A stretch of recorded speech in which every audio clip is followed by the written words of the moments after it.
Bon, comme on a pu rapidement l'aborder dans la précédente vidéo, Takefusa Kubo fait pas mal parler de lui avec son excellent début de saison. Forcément, qui dit bon début de saison dit rumeur, et là-dessus, on n'a pas d'informations et spéculations concernant le jeune crack nippon. Kubo régale, il plaît à beaucoup de clubs en Europe, mais il semblerait aussi que le Real Madrid ne soit pas non plus insensible à l'explosion du jeune japonais. Qui est Kubo? Qu'est-ce qu'il rend si particulier? Qu'est-ce qui se dit côté Real? On se penche sur tout ça dès maintenant.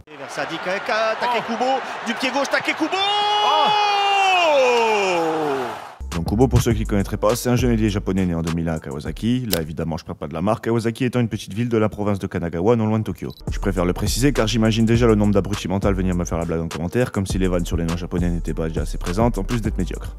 C'est de la merde. Kubo donc c'est un petit prodige du football. À l'âge de 7 ans il commence le foot dans un petit club local de sa ville avant d'intégrer l'équipe amateur du Kawasaki Frontale. Le bougre est tellement monstrueux qu'il se fait repérer par Oscar Hernandez, un scout de la Masia sous les ordres d'Albert Puig qui s'est installé au Japon et qui écume le pays à la recherche de jeunes talents. Ses parents s'apprêtant à déménager à Barcelone, le club lui propose un essai d'une semaine chez les Blaugrana. Dès ses premiers ballons touchés, le staff est conquis, ils savent qu'ils viennent de trouver un vrai crack à polir, et ni une ni deux le joueur se voit recruté et intégré à la Masia. Malgré 1 voire 2 ans de moins que les autres joueurs de la Masia, Kubo s'y révèle rapidement de par sa grande qualité technique et son efficacité dans le jeu. On parle quand même d'une saison à 74 buts en une trentaine de matchs alors qu'il est avec les U11. D'ailleurs, petite anecdote dont pas grand monde est au courant, mais à cette époque il est très proche d'un jeune joueur recruté il y a peu, Ansu Fati. Avec son efficacité, son pied gauche et sa petite taille, il acquérit très vite le surnom de Messi japonais. Un surnom qui lui colle à la peau encore aujourd'hui malgré que le joueur s'est exprimé là-dessus. Être appelé le Messi japonais est un honneur et me rend fier, mais je suis toujours pas à son niveau et je préfère me concentrer sur mes capacités et mes points forts. Au final, il reste 4 ans à la Masia, mais le club finit par se faire sanctionner pour non-respect des règles concernant le recrutement des jeunes, obligeant alors le jeune japonais à retourner dans son pays natal. À son retour au Japon, il s'engage avec le FC Tokyo qu'il intégrera en équipe B afin de poursuivre son développement. En 2017, il découvre l'équipe première du FC Tokyo et deviendra même le second plus jeune joueur à disputer un match de première division japonaise, avant de devenir quelques semaines plus tard le plus jeune joueur de J-League à marquer un but en match officiel.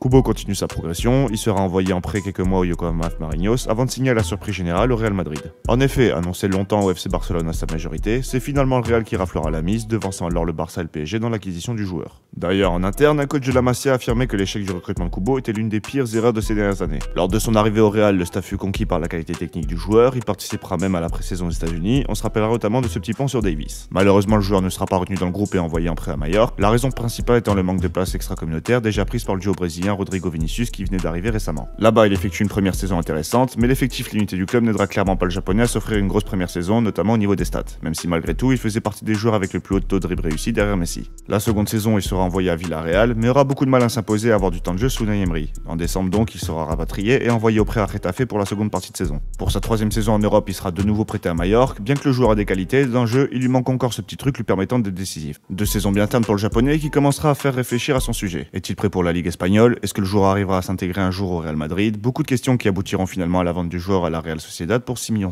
Le Real Madrid gardant tout de même 50% des droits du joueur. Par Mikel Vesga et Takekubo. Oh, le petit pont bien joué. Takekubo. Quel but, quel golasso exceptionnel. Comme on a déjà pu en parler sur la chaîne, son arrivée à la Sociedad marquera la renaissance du joueur, avec 9 buts et 9 passes décisives en 44 matchs et une forme de régularité qui commencera à s'installer sur la fin de saison. Chose qui se poursuivra cette année, le joueur étant déjà à 5 buts et 2 passes décisives en 12 matchs. Plus efficace dans le dribble, plus efficace dans le dernier geste, Kubo est sans doute l'arme de cette Real Sociedad. On se rappellera de cette prestation XXL face au Real Madrid, où le joueur se verra refuser un magnifique but.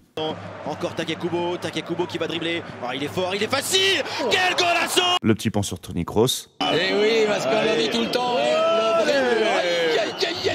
Ainsi que tous ces bons ballons distribués dans la surface. Sur Takekubo, qui peut faire des différences, hein, le japonais, la passe. Oh, bien joué. Oh, la parade énorme. Et Takekubo encore, face à Fran Garcia. Ah, il va faire le petit pont ou pas? Oh là là, bien joué la tête. Est-ce qu'il va rentrer à l'intérieur et frapper? Ouais, il le fait. Il la tente évidemment. Oh là là, quel talent. La récupération de Barrenetxea, Takekubo. Quel crack. Tout ce qu'il fait, il le réussit. Ce qui fait de Takefusa Kubo un joueur si spectaculaire à regarder, c'est sans aucun doute dans un premier temps sa vitesse et sa technique balle au pied. N'étant pas grand et avec un centre de gravité bas, le joueur multiplie les changements de direction, laissant les défenseurs adverses sur le carreau. Si déjà auparavant le joueur impressionnait pour sa capacité de dribble, le joueur sait maintenant s'appuyer sur ses coéquipiers pour mettre en valeur son jeu. Que ce soit la bonne passe dans le dernier tiers ou sa prise de décision, le joueur a moins cette image de Solis mais plus celle d'un joueur percutant pour pouvoir débloquer les situations pour mettre ses coéquipiers dans de bonnes circonstances face au but. On ajoute à cela un excellent pied gauche et une bonne puissance de frappe, on obtient à l'arrivée un ailier de haute volée capable d'apporter constamment le danger sur son côté. Le joueur étant maintenant considéré comme peut-être un des meilleurs attaquants de Liga, et il a d'ailleurs remporté un titre de joueur du mois devant Jude Bellingham en septembre. Lui-même l'a avoué en conférence de presse, son explosion vient aussi de son coach, Emmanuel Alguacil, qui a réussi à le faire progresser dans son rapport au collectif, lui permettant maintenant de s'épanouir et d'exploiter son plein potentiel. Potentiel que l'on pouvait déjà pressentir à Majorque, mais le manque de qualité de l'effectif pouvait se faire ressentir notamment dans les derniers mètres. Le joueur semble maintenant sur la bonne voie et ça explique pas mal l'intérêt généré par pas mal de grosses écuries européennes. Parmi ces clubs, on peut retrouver Manchester United, le FC Barcelone et bien évidemment le Real Madrid. On va pas s'attarder sur Manchester United car il y a très peu de chances que le deal se fasse et c'est pas pour me déplaire. Pour le Barça, même si la possibilité que le transfert se fasse soit assez faible, il faut tout de même noter que le joueur plaît énormément à Xavi. Récemment, en conférence de presse après le match entre la Sociedad de Barcelone, il avait déclaré ceci au sujet du japonais. Un futbolista de talla mundial para mí.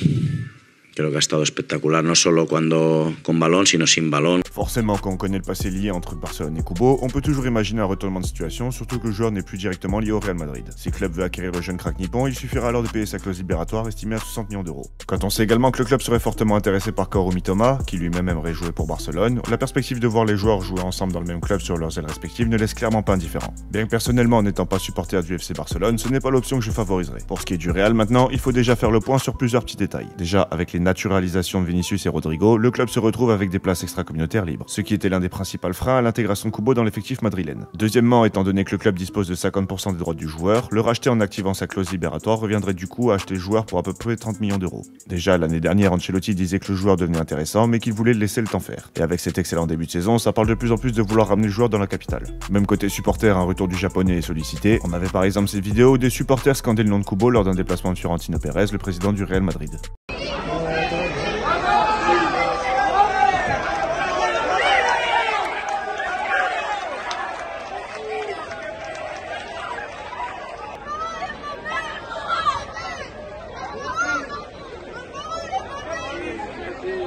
Maintenant, Kubo ne serait pas contre un retour au Real Madrid, mais sous certaines conditions. Premièrement, le joueur aimerait être entraîné par quelqu'un d'autre que Carlo Ancelotti, en qui il voit difficilement un entraîneur capable de lui accorder sa confiance. Et surtout, il veut des garanties sur son temps de jeu afin de ne pas finir comme Brahim Diaz, qui malgré son retour au club continue à cirer le banc. Si toutes ces conditions sont remplies, on pourra alors voir un départ du joueur l'été prochain. Je pense pas qu'il partira cet hiver maintenant que le joueur performe et est devenu un élément clé de son équipe. Bref, s'il y a un départ, ça sera forcément durant la période de transfert d'été. Bon, je pense que maintenant vous avez tous les éléments concernant le potentiel départ du jeune japonais. Que pensez-vous de tout ça? Surtout, donnez-moi votre avis en commentaire sur la situation. Où est-ce que le joueur pourrait finir? J'espère en tout cas que la vidéo vous a plu. Si c'est le cas, laissez un pouce bleu, c'est le meilleur moyen de me soutenir. Si vous voulez plus d'informations sur le football japonais ou être aux côtés d'une communauté de fans, mon Discord est en description. Et si le format vous plaît, je ne peux que vous conseiller de vous abonner pour pas manquer la suite. Sur ce, je vous laisse. C'était Ganshka, sayonara.